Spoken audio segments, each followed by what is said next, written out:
नमस्कार। The great education के online platform पे मैं राम सर आप सभी का बहुत बहुत स्वागत और अभिनंदन करता हूं।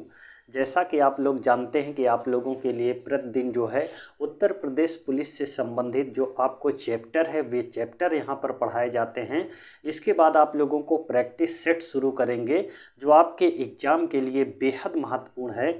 तो अगर आप लोगों को उत्तर प्रदेश पुलिस का जो एग्ज़ाम है उसको आसान बनाना है तो द ग्रेट एजुकेशन के ऑनलाइन प्लेटफार्म को आप लोग अपनाएं और वहाँ पर जिस तरह के एकदम हूबहू प्रश्न बनेंगे, जिस जिस टॉपिक से आप लोगों को क्वेश्चन उठने वाले हैं उन सारे टॉपिक्स को हम यहाँ पर कवर करने का पूरा प्रयास करेंगे। तो आप लोग हमारे साथ मिल करके इस उत्तर प्रदेश पुलिस का जो आपका टारगेट है उस टारगेट को अचीव करने के लिए आप हमारा सहयोग करें और यहाँ पर सिर्फ वही जानकारी आप लोगों को दी जाएगी जो आपके एग्ज़ाम के लिए बेहद महत्वपूर्ण होगा। तो आइए चलते हैं, आज संसद से उठने वाले उन सारे प्रश्नों को एक एक करके जो है गर्दा गर्दा धुआं धुआं करने का प्रयास करते हैं जो आपके एग्ज़ाम के लिए बेहद महत्वपूर्ण है। तो मैंने यहाँ पर ऑलरेडी पहले से इसलिए लिख दिया है कि आप लोगों को मुझे क्या क्या पढ़ाना है उस सारे टॉपिक्स को यहाँ पे कवर करने का प्रयास करेंगे। तो आइए चलते हैं। सबसे पहले हम जानते हैं संसद। देखिए, हमारी जो भारत की जो संसद है वह 3 अंगों से मिलकर बनी है। वैसे तो यहाँ से क्वेश्चन बनना ही बनना होता है संसद से, तो उसको हम एक एक करके देखने का प्रयास करेंगे। तो संसद का अगर गठन की बात करेंगे तो अनुच्छेद 79 अनुच्छेद ये कहता है कि संसद का गठन किया जाएगा और वह भी लोकसभा, राज्यसभा और राष्ट्रपति तीनों से मिलकर हमारा संसद बना हुआ है। कभी भी कोई भी क्वेश्चन में अगर आपको संसद पूछेगा तो यहाँ पे आप लोगों को 3 अंगों को शामिल करना पड़ेगा, लोकसभा, राज्यसभा और राष्ट्रपति को। अच्छा, संसद और सांसद 2 शब्द होते हैं तो दोनों में अलग अलग है। अगर बड़ा सा ये वाला सा लग जाएगा, जैसा कि मैं आप लोगों को बता रहा हूँ, अगर ये सांसद है तो यह सिर्फ एक व्यक्ति के लिए, जैसे यानी कि लोकसभा के जो सदस्य हैं उसमें एक सदस्य के लिए जो है सांसद का प्रयोग होगा। और जब संसद की सी बात आती है तो उसमें 3 अंग हमारे मिले होते हैं, लोकसभा, राज्यसभा और राष्ट्रपति। तो देखिए, जो लोकसभा होती है वह संसद का निम्न सदन होता है। क्या होता है? संसद का निम्न सदन होता है और इसका विघटन हो सकता है। क्या हो सकता है? इसका विघटन हो सकता है, जबकि इसका जो उच्च सदन है उसे राज्यसभा कहते हैं। वह एक अस्थाई सदन है जो कभी भंग नहीं होता है। क्या होता है? को कभी भंग नहीं होता है। इसके 1/3 सदस्य प्रत्येक दूसरे वर्ष रिटायर होते हैं और उतना ही वो चुने जाते हैं। तो याद रखिएगा, उनका भी जो है चुनाव होता है, विधायक के द्वारा होता है, लेकिन वह कभी भंग नहीं होता है। और तीसरा पॉइंट जो है राष्ट्रपति होता है। बिना राष्ट्रपति की सहमति का कोई भी कानून जो है कानून नहीं बन पाता है। कोई भी विधेयक पर तभी वह कानून बनेगा जब ये दोनों सदन से गुजरेगा और राष्ट्रपति के पास जाएगा। राष्ट्रपति उस पर अपनी सहमति दर्ज करेंगे।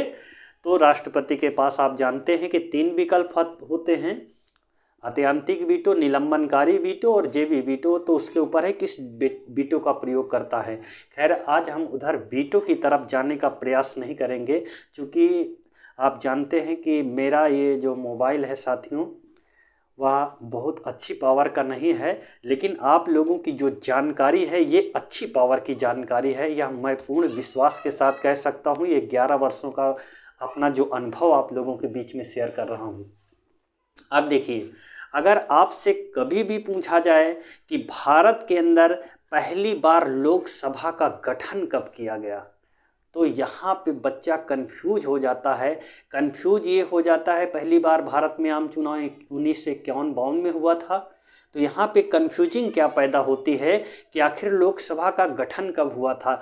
तो चुनाव होने के बाद याद रखिएगा 17 अप्रैल 1952 को, जी हाँ, यहाँ पर आप देखिए 17 अप्रैल 1952 को देखिए राज्यसभा में जो मनोनीत होते हैं वो कौन होते हैं?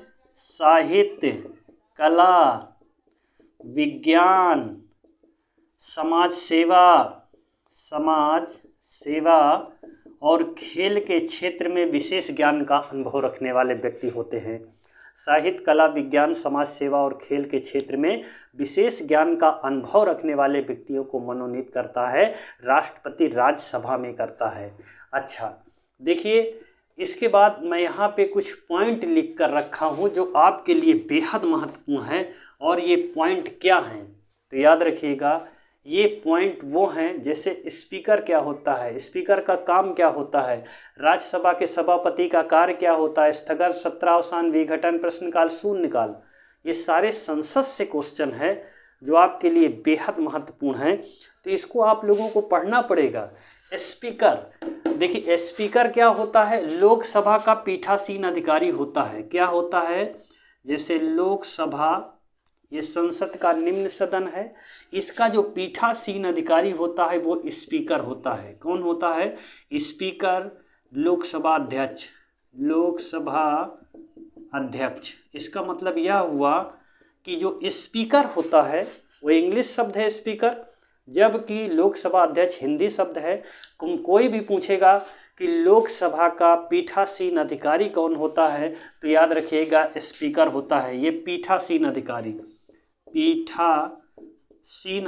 होते हैं। कौन होता है? स्पीकर होता है। लोकसभा का पीठासीन अधिकारी होता है।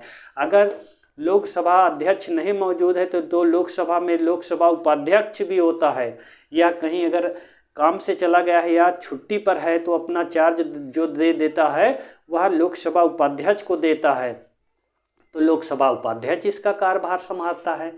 इसी प्रकार राज्यसभा में भी पीठासीन अधिकारी होते हैं। किसमें होते हैं?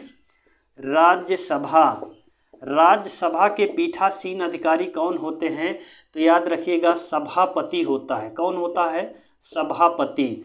अगर सभापति नहीं है तो उपराष्ट्रपति होगा। उपराष्ट्रपति। इसका मतलब ये है छात्रों कि जो सभापति होता है उपराष्ट्रपति ही बनता है, उसी को बोलते हैं उपसभापति। यानी राज्यसभा का जो सभापति होता है उपराष्ट्रपति होता है। राज्यसभा में भी सभापति के बाद भी एक उपसभापति होता है। जैसे लोकसभा अध्यक्ष, लोकसभा उपाध्यक्ष होते हैं, वैसे राज्यसभा में सभापति और उपसभापति होते हैं। ये क्या करते हैं? ये राज्यसभा के पीठासीन अधिकारी होते हैं। पीठासीन अधिकारी होते हैं। इस पॉइंट को ध्यान में रखिएगा, ये आपके एग्जाम की दृष्टि से बेहद महत्वपूर्ण है। तो आज का जो इसमें टेक्निकल इशू कई बार आ गया, इसलिए मुझे वीडियो जो है बनाना पड़ रहा है दोबारा तिबारा। अब देखिए, संसद में स्थगन क्या होता है? क्या है स्थगन? कौन करता है स्थगन करने का कार्य? तो याद रखिएगा, अगर हम स्थगन की बात करें तो जैसे कोई चल रहा है, बैठक चल रही है संसद की, अगर उसको स्थगित कर दिया जाएगा तो उसे ही स्थगन बोलेंगे।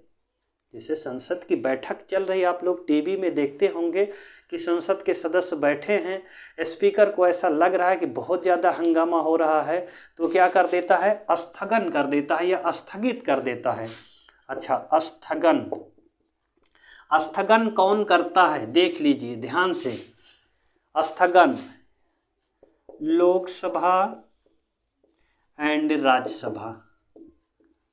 अब देखिए, संसद के 2 सदन हैं और सभा कोई चल रही है, अगर उसको स्थगित करेगा तो लोकसभा में अगर लोकसभा को स्थगित करेगा तो स्पीकर करेगा। कौन करेगा? स्पीकर करेगा।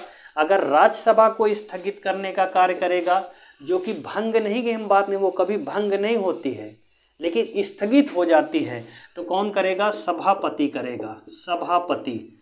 इस पॉइंट को आप लोग ध्यान में रखिएगा अपने दिमाग में। अगर राज्यसभा का स्थगित करना है तो सभापति करेगी, यानी उपराष्ट्रपति करेगा। अगर लोकसभा का स्थगन करना है तो स्पीकर करेगा, लोकसभा अध्यक्ष करेगा। इन सारे पॉइंट को आप लोग ध्यान में रखते हुए अपना कार्य करिएगा। सत्रावसान क्या है? सत्रावसान क्या होता है? कौन करता है सत्रावसान? याद रखिएगा, सत्रावसान को राष्ट्रपति करता है? कौन करता है? राष्ट्रपति सत्रावसान करता है। क्या है सत्रावसान? क्वेश्चन पूछा जाता है व्हाट इज दिस सत्रावसान, क्या है?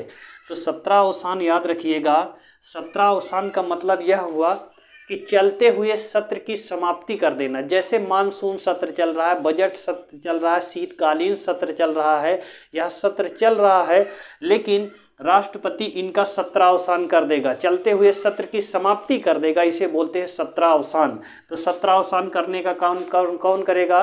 राष्ट्रपति करता है। ये सारी छोटी छोटी जानकारियां हैं, लेकिन आपको पढ़ना बेहद जरूरी है।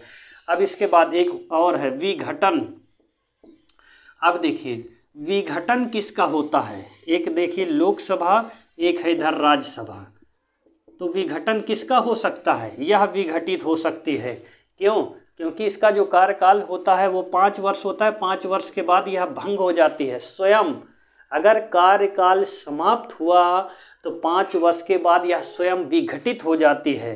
अगर 5 वर्ष से पहले अगर हो गया तो इसका विघटित करने का कार्य कौन करेगा? राष्ट्रपति करेगा। कौन करेगा? राष्ट्रपति विघटित करेगा। किसको? लोकसभा को।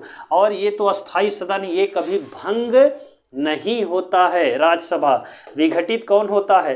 लोकसभा होता है। जब कार्यकाल समाप्त हो जाएगा तो वह स्वयं हो जाएगी, लेकिन अगर 5 साल से पहले है, अगर उसका विघटन करेगा तो राष्ट्रपति करेगा। ये सारे पॉइंट को आप लोग दिमाग में रख के चलिएगा, जो आपके लिए बेहद। अब प्रश्नकाल शून्यकाल क्या है? प्रश्नकाल क्या होता है? प्रश्नकाल देखिए, प्रश्नकाल 3 प्रकार के प्रश्न पूछे जाते हैं और कितने बजे से कितने बजे के बीच में? प्रश्नकाल 11 बजे से लेकर 11 से 12 बजे के बीच जो है प्रश्नकाल चलता है। इसमें 3 तरह के प्रश्न पूछे जाते हैं। एक तो हो गया